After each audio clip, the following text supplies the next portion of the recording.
Hare Krishna, good morning. Today we will be starting with our very first chapter of our book Essential English. Please open to chapter number 1, To the Pupils. We will be starting with our chapter 1, the very first chapter of this book, To the Pupils. सबसे पहले, what's the meaning of pupils? Pupils means students. Pupil, this word is the synonym of students. Okay? So, it can be to the students, to the pupils. So, this is a poem. This poem is about a conversation between a teacher and his pupils or his students.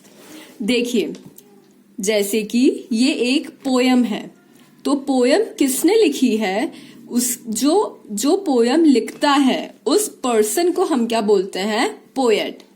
और अगर यही अगर ये first chapter if it would have been a lesson, then वो person कौन होता?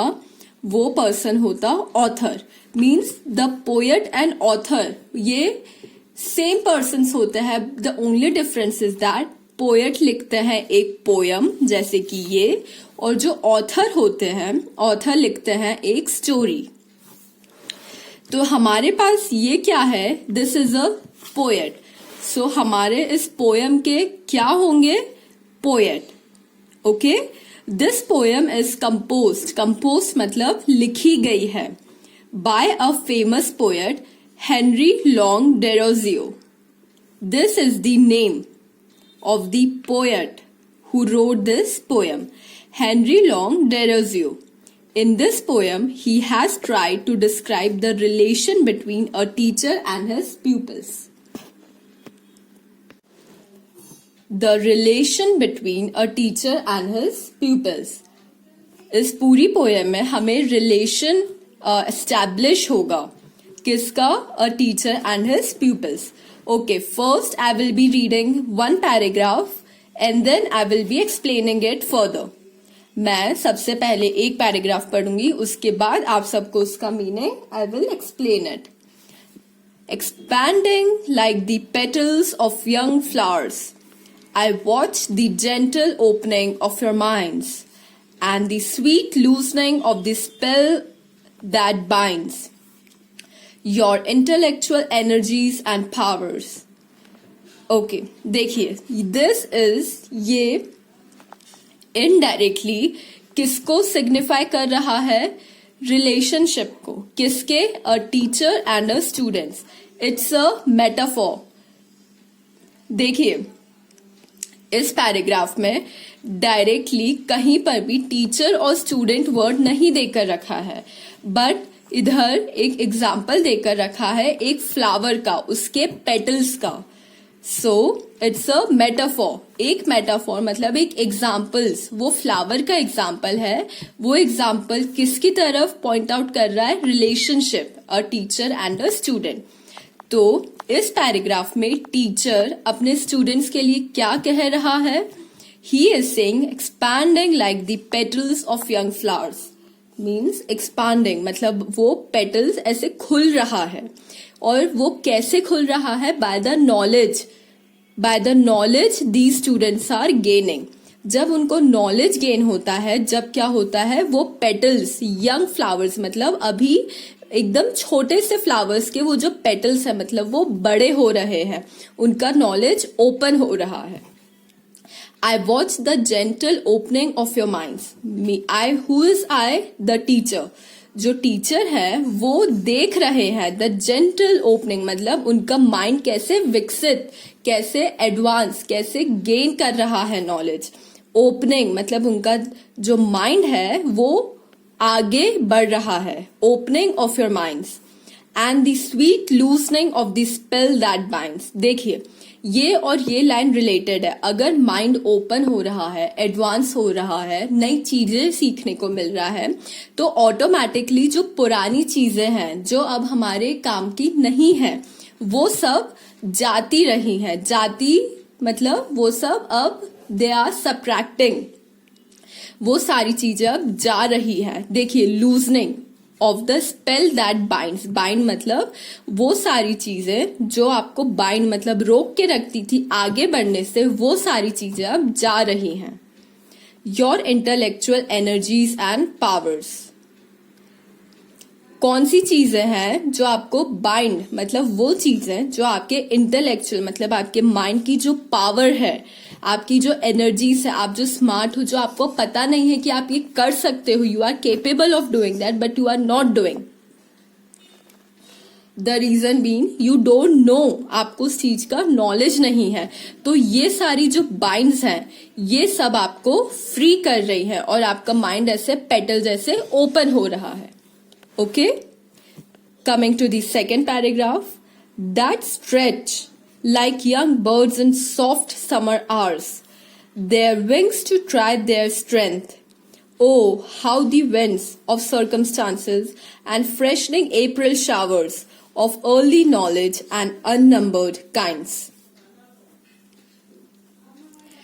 That stretch, कौन सा, जैसे कि ऐसे हम जब हमारे हैंड्स को ऐसे और लेग्स को स्ट्रेच करते हैं ऐसे पूरे दोनों हाथों को आगे कर कर, तो ये एग्जाम्पल टीचर किसके दे रहे हैं? The teacher is giving the example of young birds in soft summer hours. मतलब जो यंग बर्ड्स मतलब एकदम अभी अपने एग से बाहर आए हुए जो यंग बर्ड्स मतलब पक्षी होते हैं समर गर्मियों के मौसम में, वो जैसे स्ट्रेच करते हैं.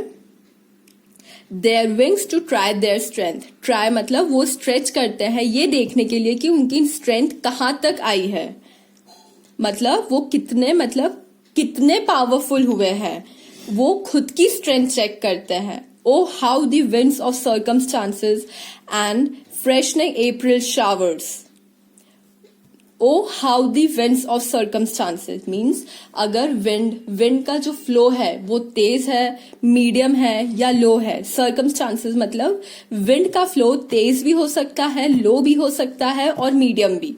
एंड फ्रेशनिंग अप्रैल शावर्स मतलब जो बारिश का फर्स्ट शावर रहता है that is near about April, May. There is 1 or 2 showers of rain in April. So ऐसी कंडीशंस में वो जो स्ट्रेच रहता है यंग बर्ड्स का वो चेक करता है कि वो कितने उनकी स्ट्रेंथ कहाँ तक पहुंची है. Of early knowledge and unnumbered kinds. Early knowledge means उन्होंने ये सब चीजें for the first time they are facing it. Early knowledge, उन्हें अभी इन चीजों का ज्यादा नॉलेज नहीं है कि मौसम कैसे चेंज होता है, कैसे शावर में जब रेन आती है तो अपने आप को कैसे हैंडल करना चाहिए, और भी ऐसी बहुत सारी चीजें रहती है. ओके, ये आपको और समझ में आएगा नेक्स्ट पैराग्राफ में. So this was the meaning of a second paragraph. Coming to the third paragraph. Of new perceptions shed their influence and how you worship truths omnipotence. What joyance reigns upon me when I see.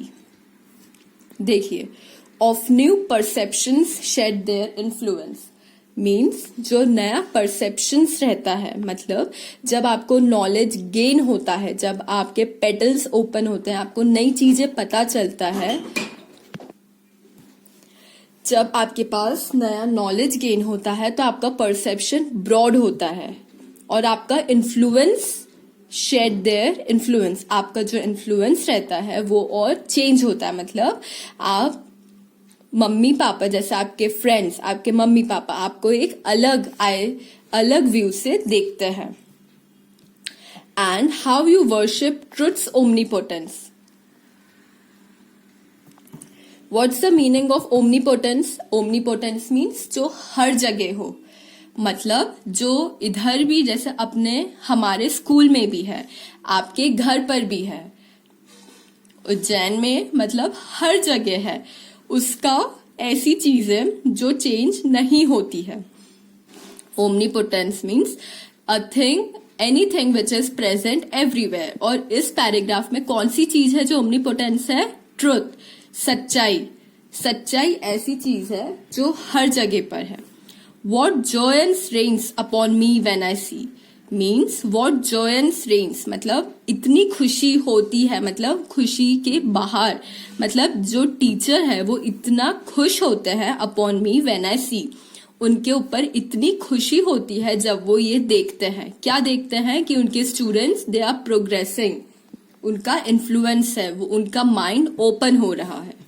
ये देखकर teacher को बहुत खुशी मिलती है। And it's actually very true. Coming to the last paragraph, fame in the mirror of futurity. Weaving the chaplets you have yet to gain, and then I feel I have not lived in vain. Fame in the mirror of futurity. देखिए, fame meaning क्या होता है? Fame मतलब when we are known by many people, meaning हमको बहुत सारे लोग जानते हो। जैसे फेम का एग्जाम्पल कौन हो सकता है? हमारे प्राइम मिनिस्टर नरेंद्र मोदी, उनके पास फेम है। हमारे स्कूल, हमारे महाराज, हमारे गुरु महाराज भक्ति चारू स्वामी महाराज। फेम मतलब ऐसी पर्सनालिटीज जिनको सब जानते हैं।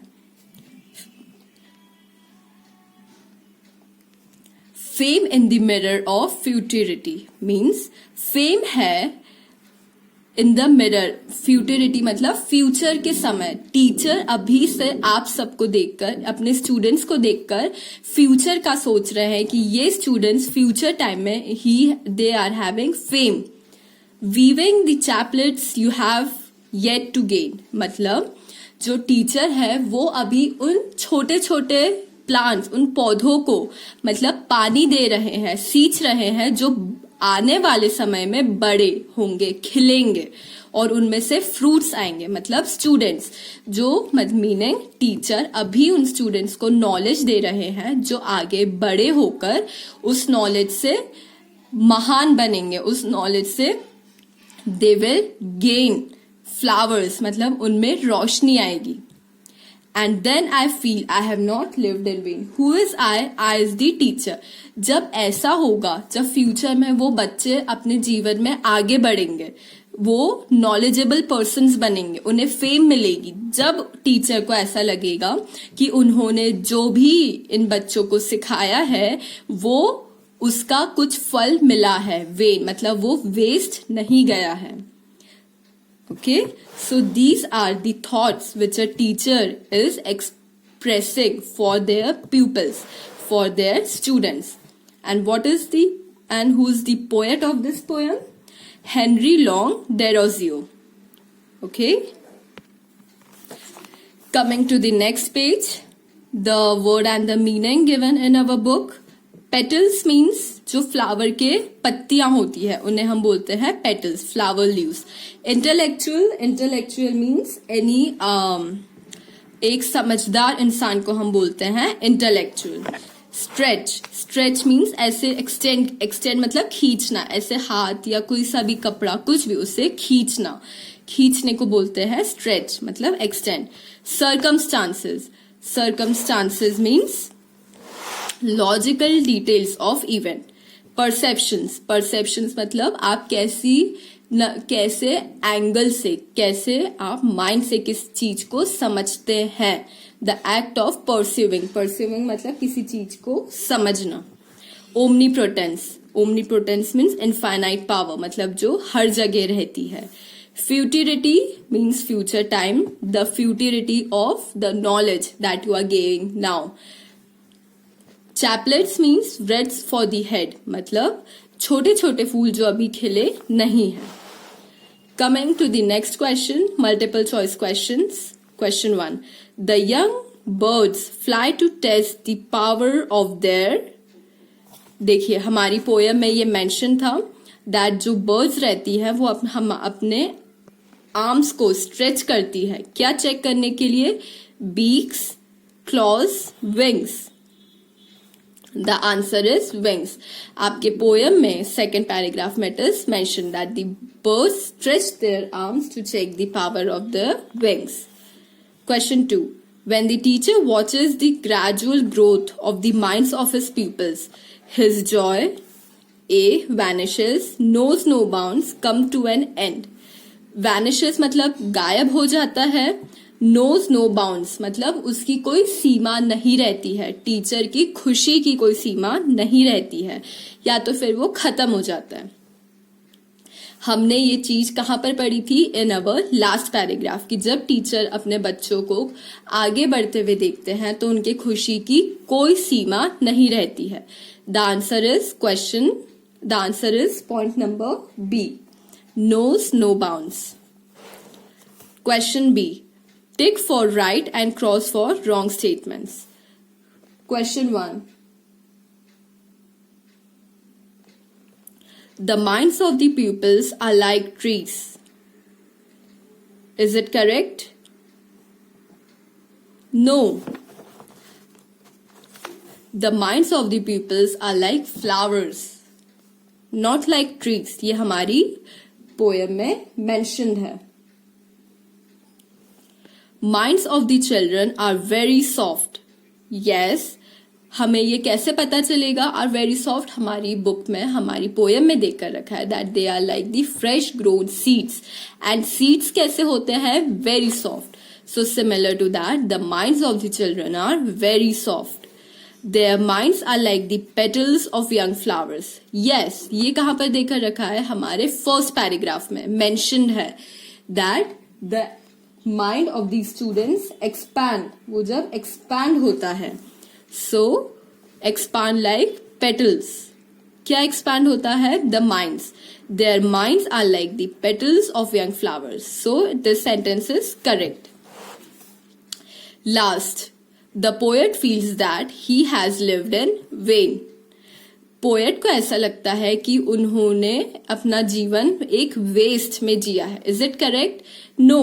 हमारी पोएम में लास्ट पैराग्राफ में क्या देकर रखा है कि जब पोएट अपने बच्चों को जीवन में आगे बढ़ते हुए देखते हैं, जब उन्हें लगता है कि उनकी सारी मेहनत वेस्ट नहीं गई है.